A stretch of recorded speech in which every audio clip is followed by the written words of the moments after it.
So the video that pretty much everyone has been waiting for, automatic, whoa. It's a matte black C63.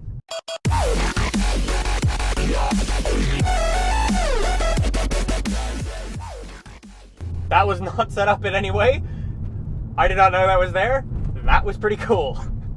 So, yeah, video that a lot of people have been waiting for quite a while now, because I kept saying I was going to do it and then didn't do it for like a good month. Manual versus automatic, if you didn't know, or if you haven't noticed. I don't know if you can see it in the camera. I'm sort of automatic manual. I'm a DSG gearbox. I'll talk about that in the end of this video. But manual versus automatic for this at least. Look how prepared I am. I brought a list of things to talk about. I'm prepared as shit until I f things up, which is going to happen, of course. So before I begin, as always, things that are going to be coming up in the future, I'm hopefully going to be getting a new camera, because if you didn't notice, this one's very zoomed in. Or not a new camera, a new lens for this camera that isn't so zoomed in, which should be good, hopefully. Oh, Bentley! Good day. Which should be good, hopefully, so you can see more of the car and more what's happening around. So that should be good. I'm also going to be getting a new microphone, which should be good. This is all going to be in like 2 weeks. So yeah, working on getting a new camera stuff and audio stuff, which you guys probably won't notice unless I call it out and say it. Another thing is that next week there won't be a car vlog video. I'm going to do something very, very cool this following weekend. And because of that, I won't be doing a car vlog, but it will be car-oriented. With some cars probably more expensive than mine. Actually, quite a bit more. Oh yeah. You know how you guys wanted me to drive not in a city? I kind of live in a city, and this is the only sort of road we have that goes through some trees and doesn't have like stop signs every 2 minutes. But if you can kind of tell, it's a little bumpy. And because of that, I have to take it at oh, there's no bumps! And there's bumps. Oh, and my microphone's falling over. That's good. And we're back to the bumpy road. These are the things you have to live with in a city, which is fun. So as for manual versus automatic, this is going to be just the basics. I'm going to try and leave my opinion out of it for the most part, but no promises. As well, if you want a more advanced video, a really cool guy named Evan Shanks, who drives a sweet STI, he did a video on automatic versus manual, giving his opinion and all the more advanced stuff that I'm going to talk about, or more advanced stuff that I'm not going to talk about. I'll link to him in the description below if you want to check him out. Very good video he did. So I'm going to start this out by doing manual pros, manual cons, automatic pros, automatic cons, and then performance. What's faster? So that's going to be the plan for today, and let's just go and start talking, I guess. I like how I got a Texas accent there. That was quite strange. So, manual pros. Manual is way, way more fun than an automatic most of the time. I'll get into why it's not fun later on, but I think everyone will agree that manual is more fun than an automatic. When you're on your twisty roads and stuff and you're shifting and going through your gears, it's just more fun than an automatic. You're much more involved in the driving process and you have much more control over your power. Also, having more control over your power means that you have better gas mileage most of the time if you drive it properly. But most of the time you will have better gas mileage. I believe it's around 10% or so that you have better gas mileage, which is actually pretty good when you consider it. That gas mileage, again, maybe a younger driver wouldn't get the best gas mileage, but the more experience you have, the better gas mileage you're going to get. For the most part, depending on how you drive it. There's a Volkswagen following me. I don't want him to follow me. He's very close. Another funny thing with manual is it's essentially a free anti-theft device. A lot of people nowadays don't know how to drive a manual. So if you just leave your keys in your car and stuff, I guarantee you, I would say 50% of people would not know how to drive it. I would say 50% of people wouldn't know how to drive it. Probably even more, I don't know stats, but someone tell me how many people actually know how to drive manual. Free anti-theft device. A lot of people don't know how to drive it. So there you go, your car may not get stolen as often. So some of the bad things about manual is in traffic, it's quite bad. This is an opinion thing, and not an opinion video, but in traffic, for me at least, it's quite bad. Say you have an hour drive to work every day or an hour drive to school every day, and you're on the highway doing 5 miles an hour stuck in traffic the entire way. God, that would be annoying to have to constantly clutch in, clutch out, clutch in, and blah, blah, blah. It's a lot of work. It's a lot of work for me. You guys know me, lazy asshole. I want to do as little work as possible, so dealing with the clutch pedal is a pain. Another thing that isn't so great about a manual is that for a first-time driver, it can be quite overwhelming. If you've never driven a manual and you just jump into one, you'll probably stall a couple times, and because of that, there's a huge opportunity for error, huge chance of error driving a manual for your first time. Say you're driving a manual and you go onto a hill let's say.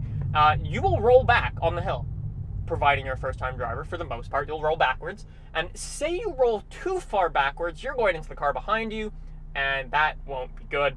Also, you may have noticed this on Top Gear. Shifting, if you're a first-time manual guy, you're shifting through your gears. This actually happened to a friend of mine who will not be outed publicly, but you may know him. His name does not begin with an M. He was driving in second gear, and he was in second gear, right? Shifting up to third, missed third, went first, bang, bang, bang, bang, bang, bang, bang. You may have noticed on Top Gear that happened as well. Hammond did that, and his car sort of exploded. So the chance of error for a manual is quite high, but that's, again, just for first-time drivers. Say you do already know how to drive a manual, that usually is gone out the window, all those broken stuff. So what are some of the auto pros? What is good about having an automatic? One, it's quite comfortable. I can sit here in traffic and just be like, relax. Otherwise, I'd have to have my foot on the clutch. And if you have an older car, that clutch can be damn heavy, and that could be a pain. Like I said, very lazy. I don't really want to do that. Some of you may go, hey, I will deal with that if I can have more fun through the hills. But hey, I'm me, different opinion. So there's actually a big debate going on about manual versus automatic. What focuses you more on the driving? Some say manual focuses you more on the driving because you're constantly shifting through the gears, you have more control over your power, you're making sure you know exactly what the car is doing constantly. While others say automatic focuses you more on the driving because you don't have to shift through all your gears, you can focus on solely driving. Now, yes, there's pros and cons to each of those. Like some say with an automatic you can text because you don't have to be shifting the whole time, and yeah, it's kind of a big mess. So, but that's just another point I wanted to bring up, but there you go. So one of the bad things about automatic is that for the most part, it's quite dumb and stupid and slow. If you have a basic one, that is. If you have a more advanced automatic gearbox, say like, Ferrari or a GTR, then hey, you may be fine. But if you're buying a lower end car that has like just a basic automatic gearbox, for the most part, it's gonna be quite slow and stupid. It's going to put you in the wrong gear for a lot of the time. Another thing that I already touched upon is if you have a basic automatic gearbox and you don't have control over your gears at all, like there's two types of automatic gearboxes. There's one where you can't touch anything and it's just like D, drive, and you're going. There's other types where I can go automatic or semi-automatic mode. I think it's called sequential gearbox, or in Volkswagens it's called Triptronic and Porsches and stuff like that. But I have control over my gears. I can use the paddles to switch gears. And that's pretty good. Those are your more sort of advanced gearboxes. You'll find those on like your higher end cars usually. If you have a basic automatic gearbox, in the winter, I already touched upon this, but if you can't control your gears, you want a lot of torque in the winter, right? And you want to stay in a higher gear then, right? So if you're not doing that, you may have an issue and you may slide quite a bit. I know this happened to my mom once. She had an old Jetta and she couldn't have control over her gears and slid and didn't go well and stuff. Oh, shaky camera. Probably the thing most people are interested in is what's faster, what's better performance-wise. For the most part, a manual will beat an automatic. However, if you have something like this, in this particular car and in some other cars, there's something called a DSG gearbox. Essentially, what you have is two clutches, which go 1, 2, and you have two clutches. That's all you need to know. You have two clutches, therefore, makes it faster. Go watch Evan Shank's video. He did a really good explanation of what's so good about a DSG gearbox. So this has a DSG gearbox. If you line this up against a manual version of one of these, if you found one in Europe somewhere, and you lined them up together, automatic versus manual, this one will win every single time. Imagine you're in your drag race. You're in a manual. You miss your gear. You're done. You're out the race. Automatic, I can't miss a gear. I'm going to get it every single time. It's doing it by itself. It knows what to do. For the most part, though, which one's faster? If you just have a standard automatic car with no control over your gears, that'll probably be slower than a normal manual. But like I said, if you have a higher end automatic gearbox like I do in this has the DSG, which is fast and will win every single time versus the equivalent car in a manual. So that's something to keep in consideration too.